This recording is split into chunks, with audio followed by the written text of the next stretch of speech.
I wish also to record on this occasion our profound appreciation of the great services rendered by the Secretary General U Thant to the cause of peace within and without the United Nations. I would therefore confine myself to more general observations which nevertheless are of fundamental importance to us. My country has come to the United Nations with as much faith in its organization as in its charter, with as much faith in its effectiveness as in its ideal.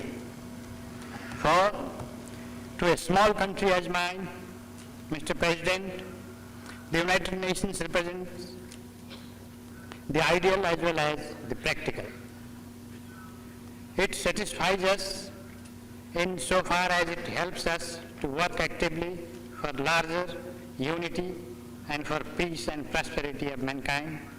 It satisfies us also in so far as it secures us morally and materially against encroachment and interference from others.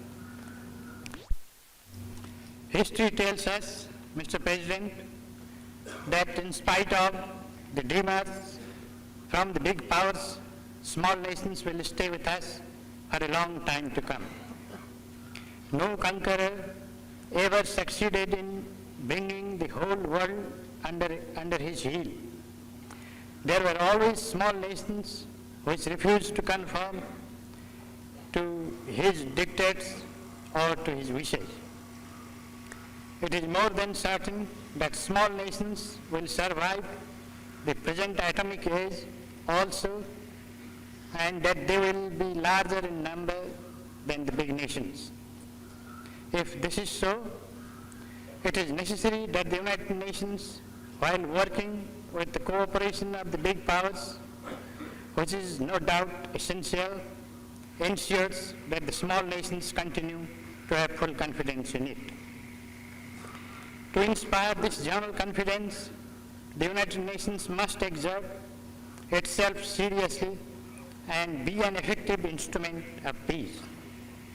It can't be such an effective instrument, Mr. President, unless all people feel that justice is ensured to nations big and small, unless all nations big and small are in it, and unless indeed nations in general and big powers in particular are prepared to subordinate their narrow national interests to the larger cause of humanity.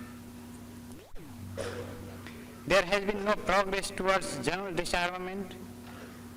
The partial nuclear test ban treaty, though a positive step, is at best an inadequate step.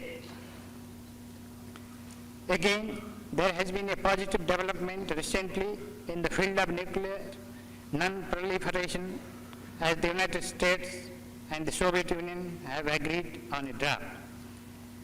We have welcomed this as well as other positive developments. But this little progress made towards non-proliferation in the form of an agreed draft has been more than neutralized. Mr. President, by other developments in the two countries as well as in others, which have felt that the proposed treaty has failed to insist on adequate reciprocal obligations of the nuclear powers. However, the improvement in the Soviet-US relations is genuine. This relaxation of tension between the two countries should be reflected in the increased effectiveness of the United Nations. But that is not yet the case. The ever-explosive German problem has always remained outside the United Nations and has remained unsolved.